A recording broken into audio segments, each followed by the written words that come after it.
also trying to relax and get comfy before I go to sleep. Okay, let's get started.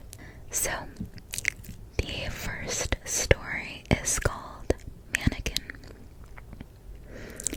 There was a man who loved practical jokes. Whenever he played a prank on someone, he would get a great sense of satisfaction from seeing the shocked look on their face. He enjoyed making people scream with fright and almost jump out of their skin in surprise. The man's wife was constantly telling him off.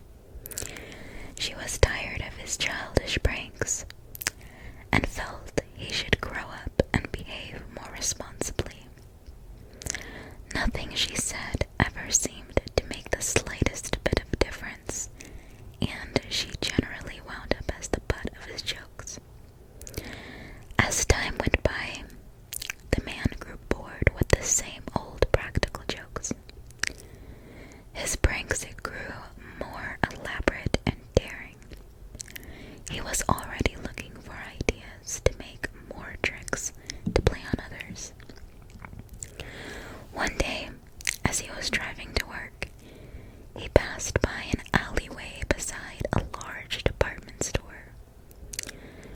Something caught his eye, and he brought the car to a screeching halt. There, lying in a dumpster, was a female mannequin. It was not assembled, and the arms and legs were sticking out at odd angles. The man suddenly had a great idea for a prank. He got out of his car and went over to the dumpster. He reached in and pulled the mannequin's head out of the trash. It was in good shape. Apart from a scratch on the nose and a few other dents, the mannequin looked almost lifelike. Working quickly, before anyone spotted him, he gathered the arms, legs, and torso and loaded them into the boot of his car. He spent the day in his office, plotting his next great prank. He was so excited, he couldn't wait to pull it off. That evening, he drove home, ate dinner with his wife and son, then excused himself and went to bed early. The next morning, at 6 a.m., his alarm went off. He shut it off quickly so as not to wake his wife and son. The house was completely silent as he quietly crept downstairs and let himself into the garage. Upon opening the boot of his car, he unloaded the pieces of the mannequin and propped them against the wall. Then the man searched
his face. His son would be waking up any minute now. He could hardly wait. Suddenly, a blood-curdling scream broke the silence, and his wife dropped her cup of coffee. She was about to run up the stairs when she was stopped by her husband's laughter. "What's so funny?" she asked, rather angrily. "It looks like our son has fallen victim to my latest prank." The man chuckled contentedly. His wife rolled her eyes and returned to her chair. They sat in the kitchen waiting for their son to come downstairs. But after 5 minutes of silence, they both grew impatient. "Would you please check on him?" asked his wife. "He'll be late for school." The man smiled and walked upstairs. He opened his son's door and looked inside. Suddenly, he froze and all color drained from his face. His son lay on his bed. Blood pooled around his shoulders. His throat had been slit from ear to ear. The window was wide open. The curtains fluttered in the breeze, and the robe and mask lay on the floor. The mannequin was nowhere to be seen.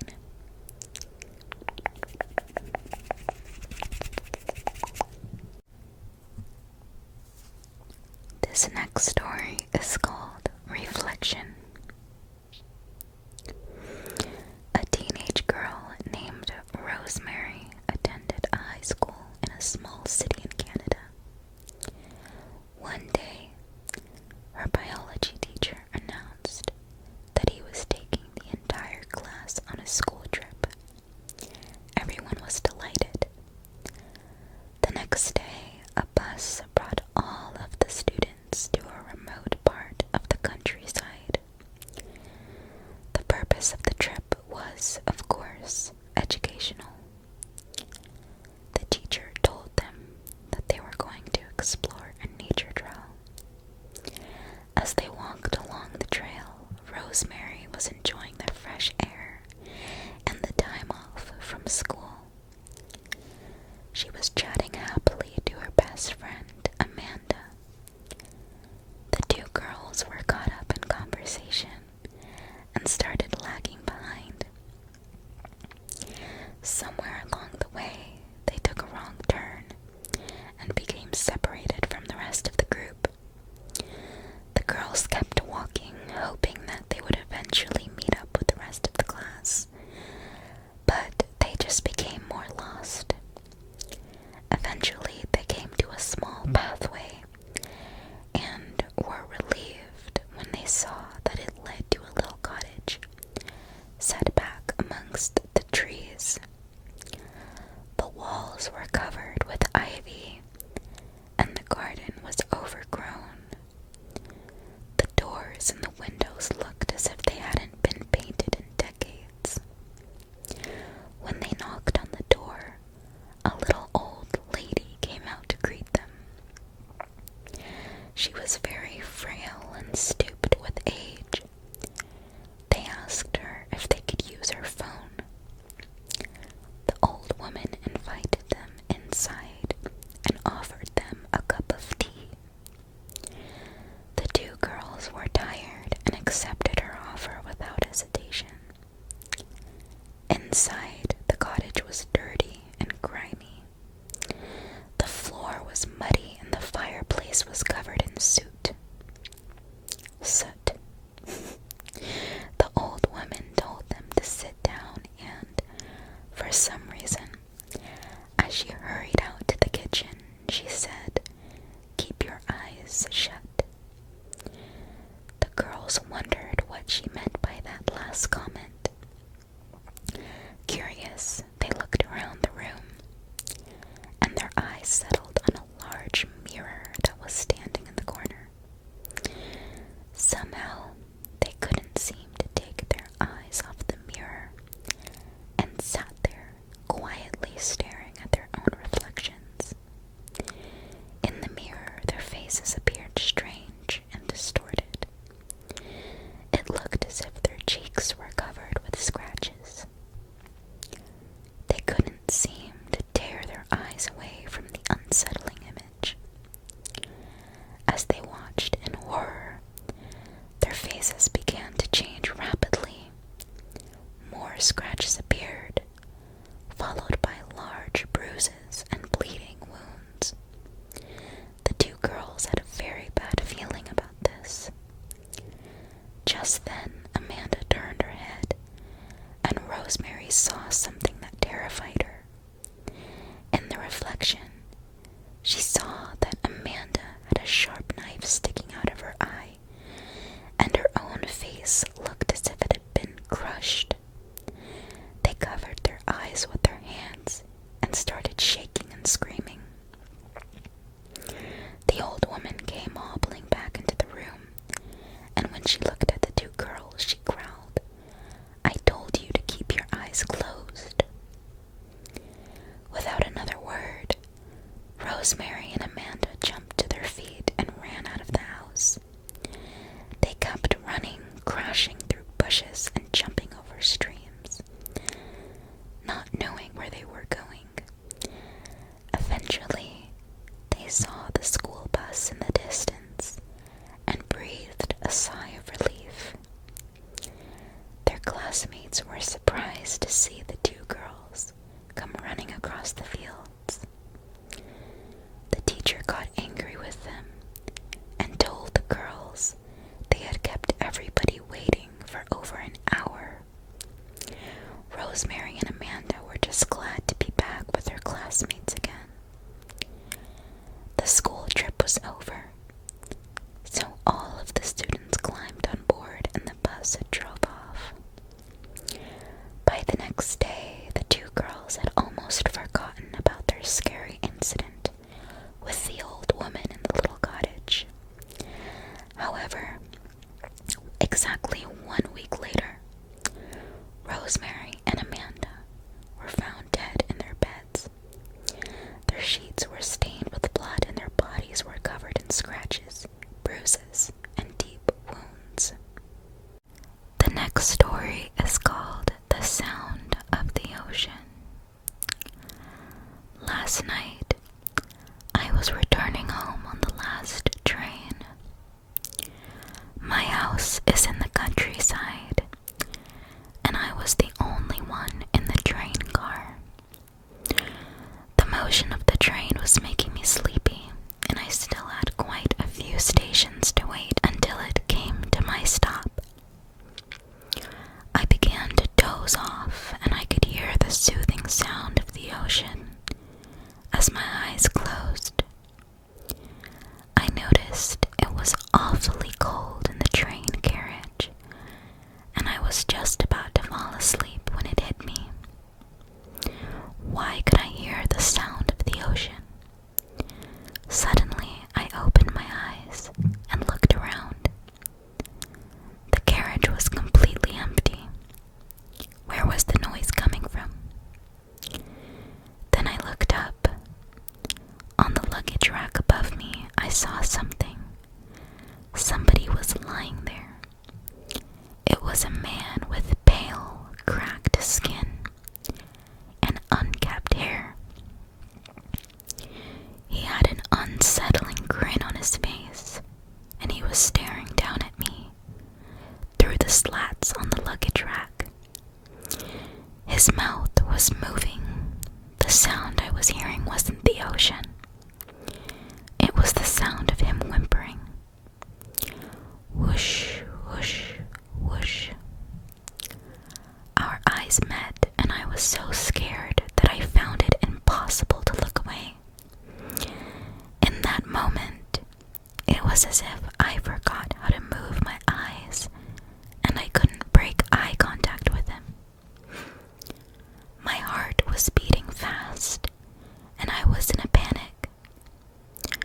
His mouth just kept moving, making those whooshing sounds, like waves crashing against the rocks. His yellowed eyes just stared into mine.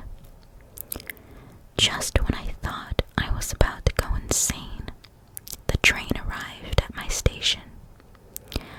I jumped out of my seat and practically